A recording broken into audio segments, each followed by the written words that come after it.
Hey guys, what's going on? FreeMMOStation. I'm Skyline Shore, and today we're doing a first look at Victory Command. This is a new free-to-play RTS, and we don't have many of those at all, so this is a little bit exciting, I guess, to try and see if this game is actually going to be good or not, if we actually want to play this. Now, this is going to be a very early first impression, okay? So the NDA just got lifted. There's so much that needs to be added to the game.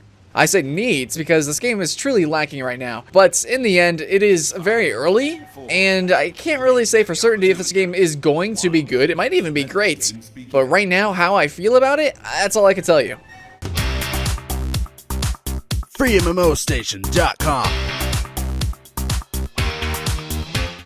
Yeah, so from my first impressions, I'm really not that impressed. I feel like the UI is extremely lackluster. Honestly, there just really isn't any flavor or color or any sort of uniquity with the design, the art, thematicity, the whole game, honestly. It just seems very average, which is really weird because it's got this, I guess, unique mix of RTS and MOBA gameplay where instead of controlling an entire army and building it up, different structures, different units, instead of doing all that with all that complexity and then also the macro, micro, instead of that, and as well inversely, instead of just having a single unit in a MOBA and controlling just the micro of that, here in Victory Command, you actually control just a little squadron. It's essentially what amounts to a character. You pick a character or a squad or a platoon, and you play it like that. So you're not building up anything during the match, and this is actually a negative point. You don't really have any of the RTS or RPG mechanics that make MOBAs and RTSs so fun.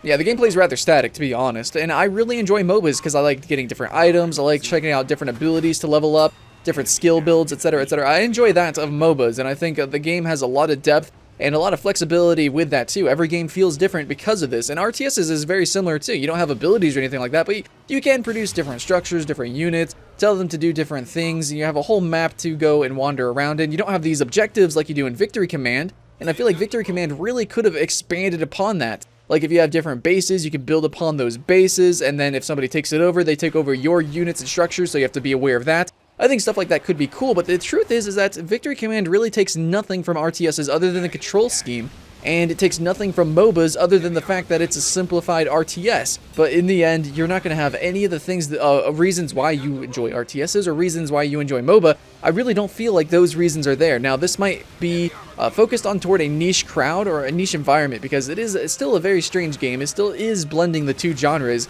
I don't agree that it's doing it well, but in the end, it is doing it, and I think it could potentially be competitive, but overall, I feel like it lacks a lot of polish. But then again, I've seen some unpolished games become competitive, so really, in the end, we never know. Victory Command has a limited number of units that you can select. We have like missile tanks, we have flame tanks, we even have infantry units, we have flying units. There's a couple of different vehicles that you can pick, and actually very similar to World of Tanks in a lot of ways. The menu is very similar to World of Tanks. Also, the tech tree system, how you discover different vehicles, is actually very, very similar. When you get into the game and you actually are destroyed, it works just like World of Tanks, where you're basically, your game is over. You don't have a respawn system, or you don't have a base system like you do in RTSs. So once you are dead, once you're destroyed, you are destroyed, or if the game ends because the objective cap has been met. So we have some vehicles, and then we have better versions of the vehicles, and then we have an even better version of the vehicles. All the way, you have different tiers of essentially the same vehicle. And in the end, I don't agree with that. I don't agree with any sort of progression system like that. Now, I know that's a good way to make money. It's a good way to, I guess,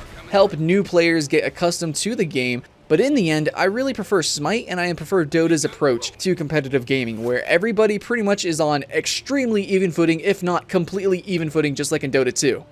Everyone is the same level, and I enjoy that. If I'm grinding through and somebody has a higher tier, I am just not going to have fun. And I can understand it kind of works in games like World of Tanks, where you do have matchmaking that kind of equates it, where maybe one person has a tier 2, everyone else is tier 1, and then the other team also has somebody that's a tier 2, and then everyone else is tier 1. But in the end, I'm not a fan of that inequality in a competitive game.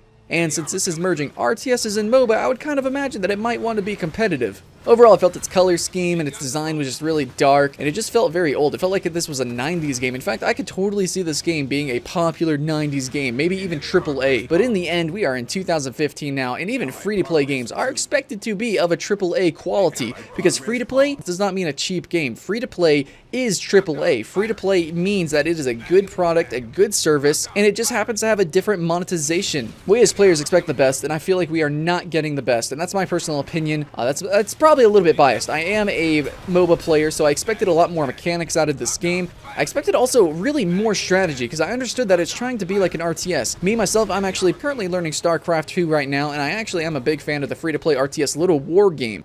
So seeing this game, Victory Command, I was excited because I wanted to see more free-to-play RTSs. However, it lacks so much depth. We really need more depth. I do like some of the game state mechanics with the base objectives, but in the end, we really need more stuff with our different vehicles. If you wanted to bring MOBA to the RTS, you really should have gave each vehicle multiple different abilities instead of giving everybody the same abilities. Victory Command has really cool terrain, and it's got really cool RTS mechanics. Like if this was a full-blown big RTS, it'd probably be alright, but because it is so lackluster, so small, it's really not much of a spectacle at all. It's kind of hard to feel what makes this game good.